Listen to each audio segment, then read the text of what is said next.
অনেক সহজেই ইমিগ্রেশন হয়ে গেল, কিছুই জিজ্ঞেস করলো না। তো আমার লাকিজ এসে পড়ছে অলরেডি। ভাই একটু এই যে আমার লাকিজ খুব তাড়াতাড়ি পেয়ে গেলাম। সাবাস। আও, এই যে লাকিজ নিয়ে নিলাম, একবারে অল্প সময়ের ভিতরে লাকিজ পেয়ে গেলাম। ওদের ইমিগ্রেশন খুবই সুন্দর। যদি আপনি ব্যবসায়ী হন, আপনাদের কিছু জিজ্ঞাসা করবে না। যদি চাকরিজীবী হন, রিটার্ন চিকিৎসা চাইতে পারে। তো অবশ্যই যারা চাকরিজীবী মানুষ ঘুরতে আসেন, তাদের রিটার্ন টিকিটটা সাথে করে নিয়ে আসবেন।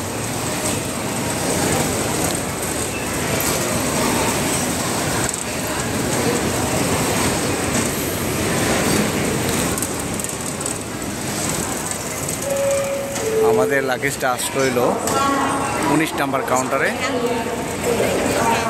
এখানে স্ক্রিনে দেওয়া আছে বাংলাদেশ এয়ারলাইন্সের BG 3888। আর লাগেজ আসছিল 19 নাম্বার।